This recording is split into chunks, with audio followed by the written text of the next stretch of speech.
Hey y'all, it's Aubrielle with Conscientious Cosmos, and I'm here to do the final part of elements in astrology. And this time we're going to be talking about how we harness water in our charts, through which zodiac signs, how the elements of these zodiac signs act, and each zodiac sign is going to have a different way of bringing these through, but I'll talk about that more once we get to the videos where I describe those exact zodiac signs. But I just want to thank y'all for being here today. I appreciate you so much for watching these videos and, being on this journey with me of diving into the divine, honestly. All things divine. Astrology is an age-old practice, so I think it's amazing that we as people have not lost our curiosity. I think it's definitely been passed down through, generations and generations, thousands and thousands of years. No matter where you come from, every culture has some element of convening with divine practice like astrology and the stars. And I think it's really important that we still maintain that connection to something that is so natural and everlasting, and not getting too caught up in the minutia of things, even with astrology sometimes too. And that's why I wanted to start off with the elements, because I feel like it covers a lot of broad sweeping truths of not just astrology but of life as well. And I always say that astrology is atomical, so it can be found in everything, even the smallest particle, and the same goes for for the elements. So yes, let's get right into it. Thank you for being here. We've got water, the ocean of emotion and intuition, and the zodiac signs that are attributed to it are Cancer, Scorpio, or Pisces. So maybe you've got Pisces or water signs in your big three, but we have every sign in our chart. Keep that in mind. So this is going to give you some insights on where you might be harnessing some of this energy, depending on what house it is in.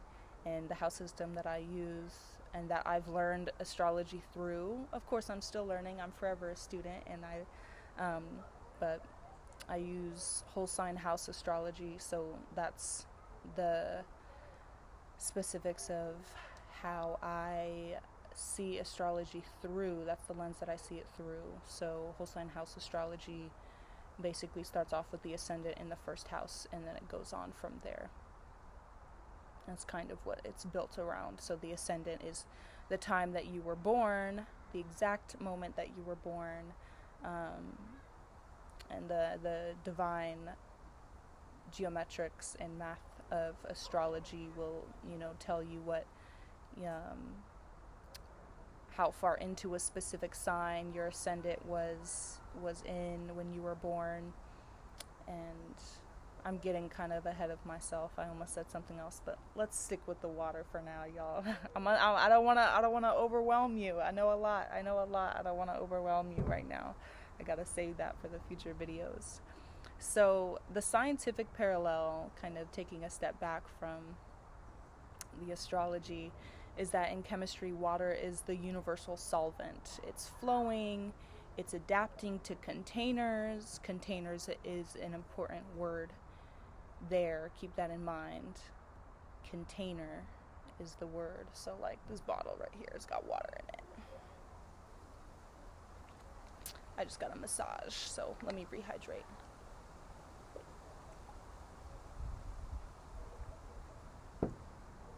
It's adapting to containers, and it exists in multiple states. So y'all remember Katara? Y'all remember Katara? I hope y'all seen the last Airbender.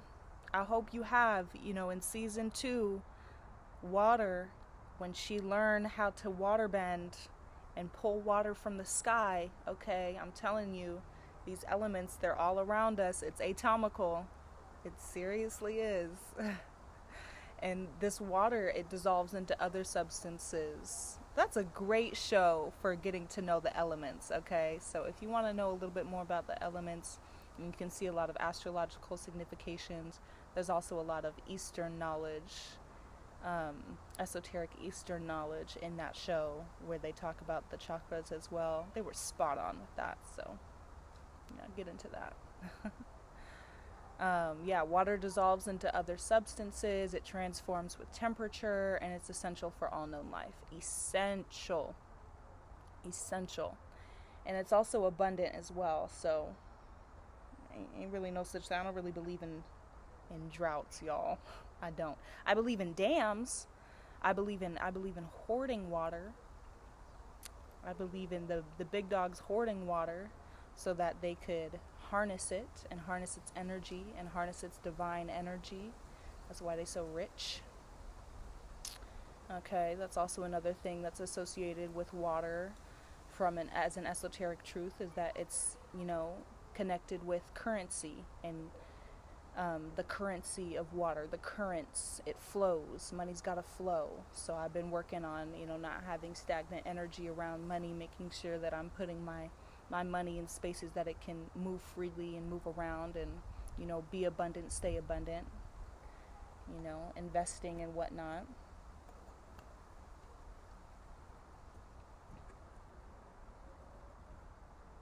So water in astrological houses. Let's talk about that a little bit. So people with water in the fourth house, I know at least one person for sure that I've seen their behavior. No shade. I just use this as information. No shade. I don't judge. I really don't. Especially that's one thing, if you really get into these esoteric truths and divine practices like astrology and divine systems like astrology, tarot, sorcery, you name it, even God consciousness period, universal consciousness period, you're not going to have too many judgments anymore, not too many limiting beliefs. Like, everything is a limiting belief. It's just a matter of, where you cap it. So I used to have limiting beliefs about money that kept me down here. Now I got bigger problems. And that's a better thing. That means ascension. You know what I mean? So, and they're not really problems. Again, it's a limiting belief. So that word in and of itself, sometimes you can see problems as a good thing and as an opportunity for growth. And that's abundance mindset, that's growth mindset and that's what we do over here. So people with water in the fourth house have characteristics of deep emotional foundations, strong family connections, nurturing instincts. Water, the divine feminine, is known to be a very nurturing, potent, esoteric substance. The strong family connections, not just connected to the divine feminine of water, whether you have Cancer, Scorpio, Pisces in that house. And if we're going based off of whole sign house astrology, Aries being the first sign, then we have Taurus as the second, Gemini is the third, and Cancer, which is a water sign, the first water sign in the zodiac, is known to have, it's rooted in the fourth house. The fourth house is also known as the subterranean, so underneath the earth. And what's underneath the earth's surface a lot of the time, especially as somebody who lives by water, it's deep waters. So yes. And yeah, so the strong family connections also comes from the fourth house being attributed to family connections. Let me look at, I have deeper notes. I got notes everywhere, y'all. When it comes to astrology, it's just everywhere. It's literally everywhere.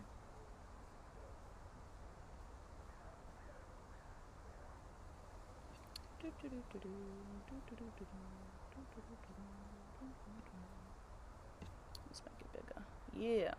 So parents, family, and home associated with, those are like the main three things that are associated with the fourth house.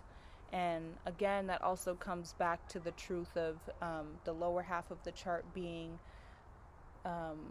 realms of your life that aren't as seen by the public.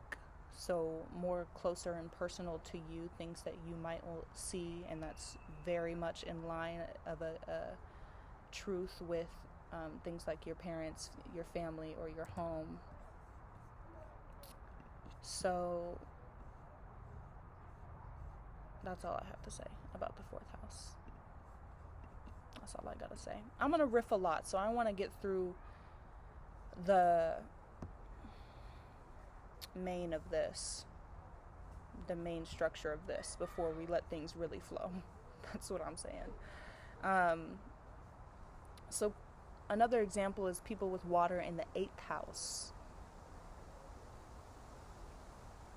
Actually, before I say that, always look at the opposite house as well, is going to have strong influence on your 4th house as well. So the opposite house to the 4th house in whole sign house astrology is the 10th house. So the 10th house of your career, of your public life, of your vocation. It's going to have, the planets in there that might be in there are going to be impacting and having influence on the planets that are in your 4th house. If you have no planets in any of those houses, either of those houses, either or, it's no problem, because there's still influence there. It's still you. It's embedded in your DNA. I have an empty 10th house. It doesn't matter. I harness that energy of Pisces in my 10th house every day now, okay? Deep waters, deep, expanding, abundant, divine, feminine wealth in any vocation that I go towards. And vocation isn't necessarily something that brings you money. It can. Lord knows I'm about that. But it's also something that, you might just love or desire a lot. Things that you might desire to do and love to do. That's the thing about desire. It's very supported by your faith. As for water in the 8th house, the opposite is going to be that 2nd house. So look at the 2nd house. That has significations of your finances, being associated with the zodiac sign Taurus, also associated with the divine feminine, being Venus ruled and whatnot. So the characteristics of people with water in their 8th house, you've got emotional intensity, that emotions being water, things that flow. The intensity of it comes from the natural ruler of the 8th house being Scorpio. Scorpio is known to be a very intense water sign, because it is known to be ruled by the planet Pluto, which is a very powerful planet, very powerful dwarf planet. Making small things big and big things small is something that can also be attributed to Pluto or Scorpio as a sign. You've also got transformative healing abilities. So water is a very healing substance. It makes people able to do things, especially when they're in it or in the energy of it. An example would be anybody that has, arthritis or joint pain.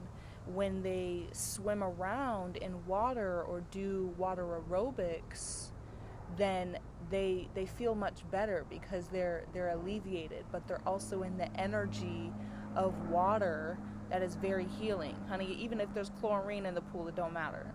It don't matter. It's very healing. Or in the ocean as well. I'm just thinking of a pool because I live right by one. And that's closer to me than the beach, so I usually go there. And then that energy of transformation comes from, yes, water, and especially as an elemental substance, there's always going to be an energy of transforming and transmuting. But again, that eighth house being, you know, typically ruled by Scorpio, Plutonian ruled as well, Martian ruled as well. It's a very, very transformative, brings on very transformative lessons. I have one dwarf planet, or what's that called? Not a comet, Lord have mercy. I have Chiron in the 8th house, so it's like Chiron is also known to be a very transformative, not dwarf planet, but astrological point, I'll say that much. The word is not coming to mind right now. I don't know what it is, but it's not a comet, it's just a, I'm gonna have to look this up because it's killing me.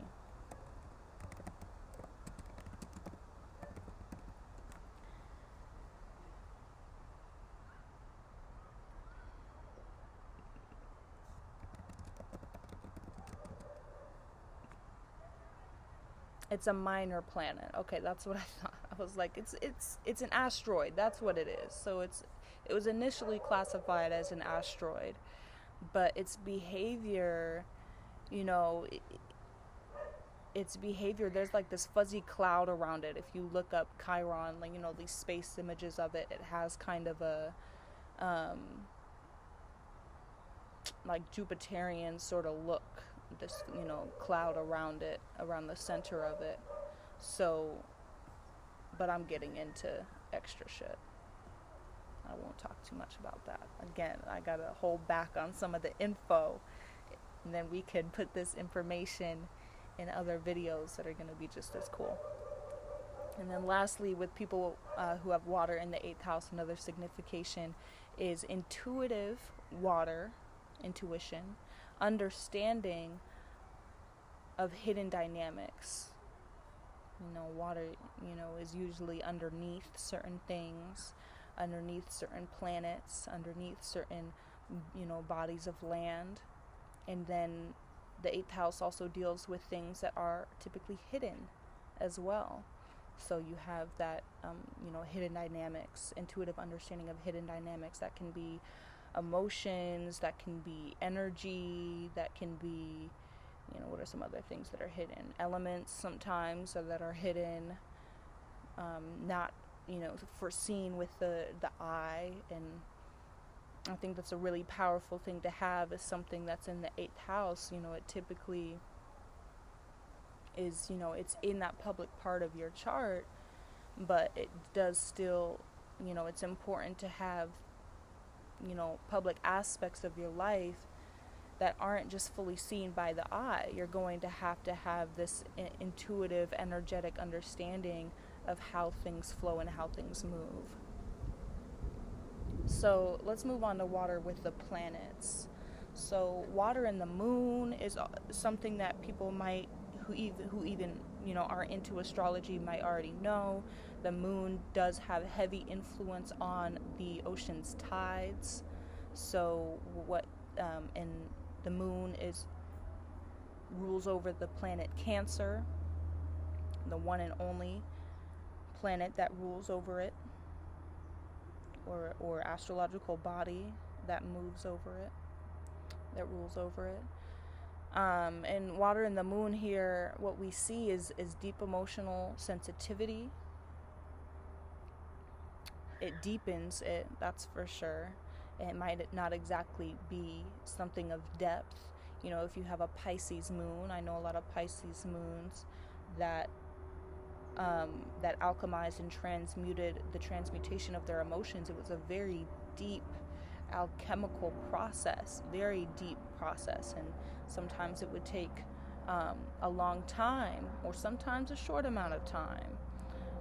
You know, Pisces is known to be a sign that, you know, like to take a long time to find itself, especially depending on how how practiced that person's intuition is, and how aware that person is, the native is, with their intuition, and how healed their gut is. And that means in a literal sense as well. Is your gut healed? Are you eating the right things? Are you consuming the right things to make sure that your gut is on an equilibric basis, so that you can access the truths of your intuition a bit easier and with a bit more ease, and you won't have certain blockages. And I think that's important for a sign like Pisces, because you're so tapped into all of these esoteric truths and knowledges and energies. You want to not get too caught up in what other people think and what other people have to say. It's like even more imperative that you focus on yourself, so that you can show up in life in a way that's going to be beneficial for you and the people that you're interacting with. Especially if you've got a family, if you've got a lover, if you've got a husband or a wife, children, those sorts of things. It's imperative that your gut and your intuition are healed. And then you won't have to run into other, you might be able to avoid certain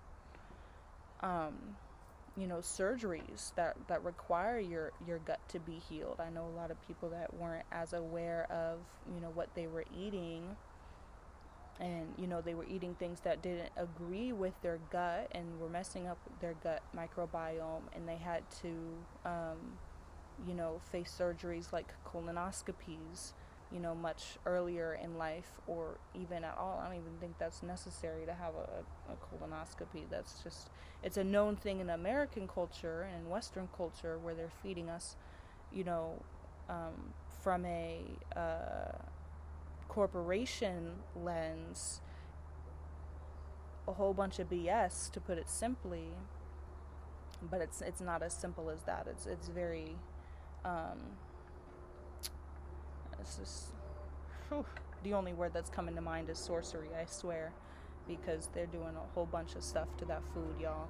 Make sure, and my advice for that is, like, if you got a community garden anywhere by you, if you can start a garden anywhere by you, if you can afford organic fruits and vegetables, it's imperative, because I'm telling you, it's really gonna mess up. It's really gonna mess you up if you're, eating fast food, if you're eating certain meats or certain carbs as well, that are just very inflative to the gut. I know that's what I'm going through right now, especially with Jupiter being in Cancer. We've got this new moon. Really take care of your bodies and your gut, and that'll help you. Hi, Milo. And that'll help your intuition, and you move from a basis of intuition, and also find that balance a lot easier, so that you can move forward. You can get the money that you need to get. Like I mentioned at the beginning of this video, the divine feminine, that is water, requires a container that is masculine, and the polarity of those things is like, yes, you've got that healed intuition, that gut, these desires. Okay, that's good. Now how are you, forming the structure, so that, and the structure is essentially a lot of the times a foundation of stability, and that's required for those dreams and those desires to take fold, and to manifest in the material plane. So I think that's something that anybody might be moving through, no matter what, especially when it comes to getting this money. Like, it's not just, it can appear, depends on how tapped in you are, but most of the people who I've seen, who just had, money coming in all randomly, they found themselves in a very divine, very expansive, very truthful and cleansed container that allowed such abundance and wealth and money to come in. So yeah, that's some tea there. And then another thing with water and the moon is, of course, intuition and receptivity to others' feelings. So you might have this placement personally, so those things are going to be heightened for you. You got a Cancer moon, Scorpio moon, Pisces moon. You might be able to tap into these things a lot easier. But like I said, everybody has these elements and these planets and these signs within their chart. So there is a way of harnessing that energy nonetheless, depending on what aspects are being made within your chart.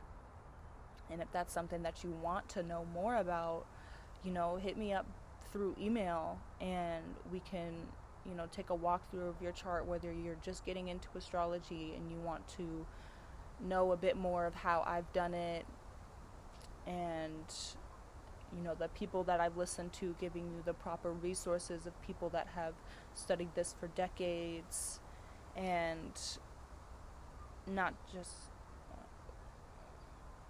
sorry, I heard a bird. That's just what happens sometimes when you're very tapped into the elements. You'll be picking up on stuff that has sometimes nothing to do with that. Yeah. So I'll have my email down below and you can hit me up. We can do personal readings. We can do educational readings where I walk you through how I've learned these things and dive a bit deeper into what that would mean personally for your chart, because this is a very, what you would call kind of general reading of how water is associated with astrology. So yeah, and learn how to harness that intuition, harness that gut, harness making sure that you're building the proper containers for that wealth and abundance and money to come through. So yes, and do it in a way that feels good for you, a way that feels natural to you. So next we have water and Pluto. We talked a little bit about that with Scorpio and that intensity that Pluto brings and that emotional depth as well with Scorpio for sure. Psychological insights. Most Scorpios that I know, even if they're not into Scorpio suns I'm thinking of, even if they're not into these things, they had very powerful dreams, very tapped into the divine and even the darker truths of it as well. They were able to access that, and depending on how healed the native was and how balanced the native was in their self-awareness, in their healing, in their intuition, then they were able to alchemize and transmute that energy into something so powerful, whether it be usually money, opportunities, esoteric knowledge, downloading that. And then the spiritual Scorpios that I know that have taken that on as a vocation of theirs or just a way of life, they're up there. They've ascended. They're talking to spirits on a regular basis, and those spirits are talking to them and actually revealing themselves to them. And that's just the truth, y'all. I mean, I don't really shy away from the esoteric knowledge on this channel, and I don't wish to. I know I kind of did a soft launch with the whole, God's consciousness stuff, but there's so many more esoteric knowledges and energies out there that are still connected to God and universal consciousness. But these individual energies that do show up through signs like Scorpio, Cancer, Pisces are, tied in with different deities and gods that people have been, praying to and working with for thousands of years. And this is something very near and dear and true to me, as somebody who is Haitian born and who my ancestors, that was top priority for them to maintain that connection to those spirits that are connected with these elements and these planets like Pluto, Venus, the moon, whatnot, and water as an element as well. You know, there was no Haitian Revolution without voodoo. That is, you know, written in the history. No matter where you look that up, it's going to reveal that there was no Haitian Revolution without the respect and the acknowledgement of those very divine, esoteric deities like Ogun, like you know, Yahweh. I'm just thinking of African spirituality, Oshun. You know, Haiti being a land that was, you know, surrounded by water, they were able to tap into that energy, and water is a very powerful element as well. You know, think of thunderstorms and what that calls upon, and how water calls upon other elements to, you know, drive, you know, very powerful forces and energies. Like I mentioned, it's the current, and there's a lot of electricity that can flow through that. I think it's like 0.00001 or something like that in terms of an electrical current. But if you were to put that on the scale of something like a thunderstorm, a tsunami, not a wormhole, but you know what the wormhole is, but in the ocean, it's too powerful to ignore it at this point, and to make sure that you're you know,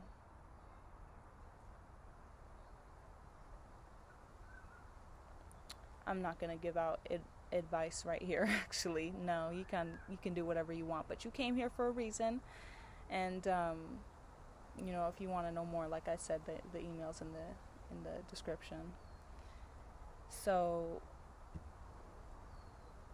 I'll continue with water and Pluto, psychological insight, transformative healing powers, and I did mention that with some of the spiritual Scorpios that I know, even if they aren't doing that on a personal standpoint, maybe that's what they've involved within their vocation, and they actually do these things for other people. They, you know, help guide other people, like water does, kind of guide certain things, you know, whether it be, you know, a leaf or you know, actual land masses. Think of Pangea. Guides people through an intensified emotional depth and allows them to reach those deeper psychological insights to be able to transform and transmute their healing powers even more. So I'll keep going. Next we have water and Venus.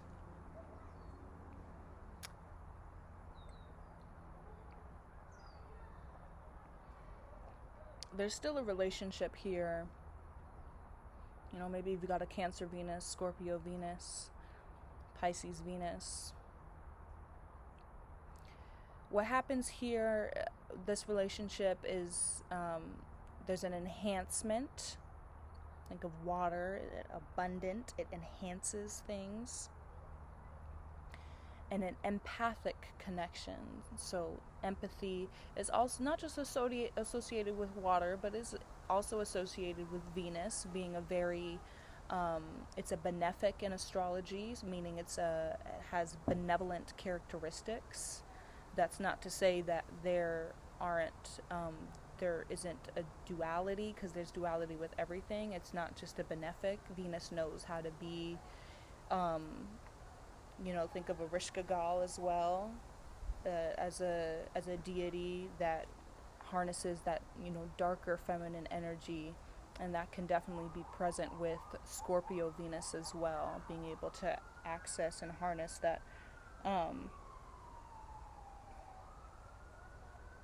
that dark feminine energy. And what that is there is that, you know, again, everybody has the ability to tap into these energies, because it's about energy. It's not really about gender, but certain genders and certain, not gender, but like certain, now I'm blanking on the name, probably for good reason, because I probably can't say it on YouTube. But like, think of different, you know, body parts are able to access different energies. I'll say it that much, in that way. And relationships is also something that's attributed to Venus as well. So water and Venus, there's also artistic sensitivity, and art is something that's inherent to Venus. The energy of creation, that is something that art is, and art can be found in anything. It's just a way of saying that something has been created, manifested from the ethereal plane onto the material plane. The sensitivity also comes from the characteristic of water, and emotional beauty as well. So I think emotional beauty, what that can be seen as, like seeing all emotions as worthy of interacting with, and not just interacting with, but also transmuting, getting to know, seeing the beauty in it. Where can anger lead you? There's a saying of like, anger is a secondhand emotion, so it's important not to let that steep within you and brood resentment and brood grudges and grief, because that can manifest in the material plane in our bodies as diseases, as cancers. But it can also it's to point you towards the energy and the practice of transmutation and transmuting that anger and diffusing it. And that's something that water as an element is very helpful with, diffusing. Think of diffusers as well, kind of diffusing different scents, and it sets the tone, an emotional tone, an energetic tone. I need to find my diffuser. I moved 2 years ago. I think I still got that stuff in storage. That's unacceptable. I need to get my diffuser back, because that shit was the real deal. I'm telling you, that shit was no joke. Oh my goodness. And then we've also got, so that's it for the water and the planets. But if you want to know more, like I said, hit me up in the email. We'll do a reading. I'll send back the rates that I have depending on the reading. I've got a nice little list for y'all, and you can pick and choose which style of reading you want, whatever one works best for you. So the next thing that I'll talk about are elemental interactions. So the elemental interactions with water. So, and I probably at this point with the fourth one, I've already talked about it, but it's important, it's imperative that I wrap this up nonetheless. So earth and water is complementary. Water nourishes the earth. In order to grow a garden, you need water, which is literally life. In order to grow yourself, you need water, which is literally life. And what that does is it fosters this emotional stability being a characteristic of earth, and the emotions being the water. So like I talked about, of when you are, manifesting something from the divine, water, the ethereal plane, in order to have that current flow, you need the stability, you need the foundation. There is no river without the riverbed. So what that does, that relationship, it can also, of earth and water, it can also have this like practical nurturing to it. So any town that's by a river, I think it's been a common practice in indigenous cultures that are still very in tune with the land, and even here in America, depending on where you are, having those rivers and kind of harnessing the energy of that, harvesting the water from that, and not just harvesting it, for it to stay abundant, but just to keep the abundant lens in your mind, but harnessing it so that it can come towards you, and it's very practical as well. Something that is practiced, something that is tangible, something that is reliable, stable. Like I mentioned, it has that foundation. Moving on to fire and water.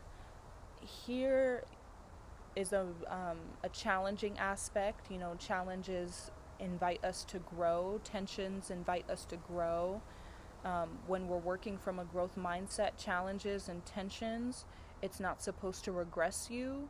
It's happening because you are in a moment, in a season of ascension, and it's best to just continue flowing like water and flow through it, because you know the elemental interaction of this is that water will extinguish fire, and fire will dry out water and water-filled things.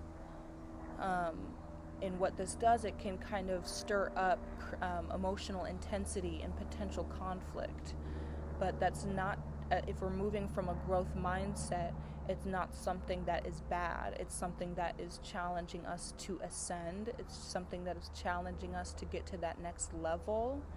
And in the end, it works out for everybody. It works out for who you're around. It works out for you.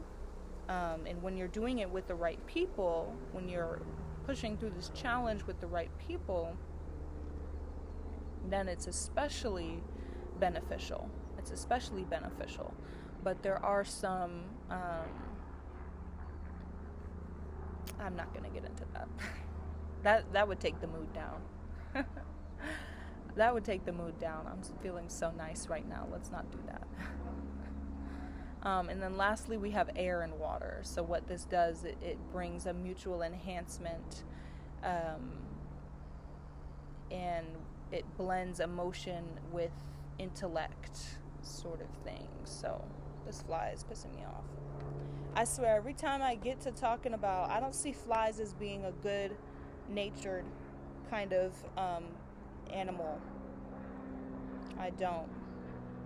Every time I get to talking about these, it gets me off of the path of the divine. So scientifically, water evaporates into air. I think I mentioned in the last air video of, like, you know, look up that graph that you learned in third grade science, or, you know, recurringly throughout school. You know, the relationship of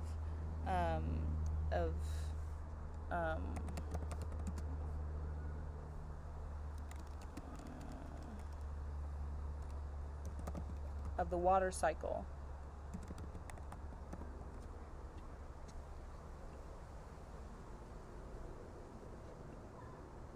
And what that does, no matter where you're starting from, you know, you've got the precipitation, which is the rain or the snow, and then that goes down onto the mountains, and then you have surface runoff, and the groundwater is there. So now you get things like rivers, lakes,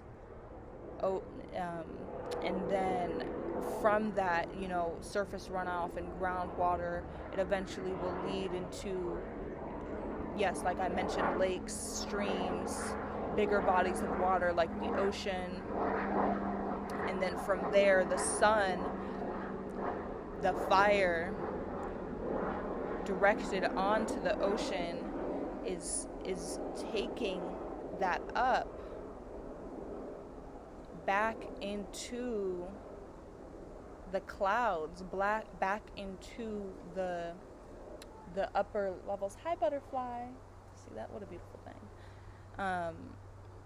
And then you have, you know, things like when the clouds are, I remember I saw some thunder clouds pretty far away. I'm like, oh, some condensation is up ahead for us. But you also see this transpiration from plants as well. Plants are very water filled. That's how they maintain their nice greenery and whatnot. But yes, so that evaporation goes back into the atmosphere, and then the whole process starts again. There's other details of it. You know, you have the storage from groundwater. You have ice and snow that is just forever there in certain parts of the world. You've got sublimation and desublimation. You know, drip from the fog. In terms of lightning, there's also that, you know, that current of water, that electrical current of water and air and fire and energy just brooding up especially in a thunderstorm. It'll make things very, very powerful, very energetic, and that's what electricity is. It is a very potent form of energy. And that requires all four elements. All four elements can be found in the process of manifesting something into the material plane, and also the process of eliminating something from the material plane usually requires all four elements as well.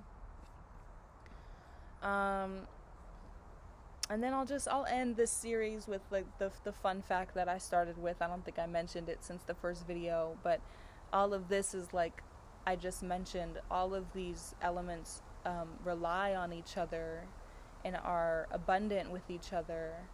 And the elemental relationships in astrology, they mirror these natural cycles of water being emotion, evaporating into air, which is thought, which condenses back to water, and then that fire, which is energy, it transforms the earth, which is matter, which eventually feeds new growth when combined with water. And these cycles show how we all contain aspects of each element, but just in different proportions. So hit me up by email if you want to find out exactly that, of how these elements, how we are aspecting within your chart, how you can harness different things. Of course, I'll have a list of different kinds of readings that you can get from me, and we'll go from there. I'm just watching the spider make its web and enjoy itself. That's all I have for the water video. Thank you so much for joining me with this series. I have no clue what I'm going to hit y'all with next, but it's going to be something good. I'm thinking we'll go through the houses in terms of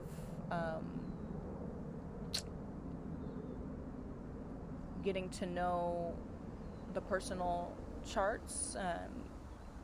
My whole thing is not just about, creating a forum for this community to grow, this community of divine knowledge to grow, but it's also to disseminate this information so that more people can start using it in their daily lives, because it's been extremely helpful for me, especially, not just finding myself, but recentering myself and regrounding myself in moments that just feel kind of too off the ground sometimes.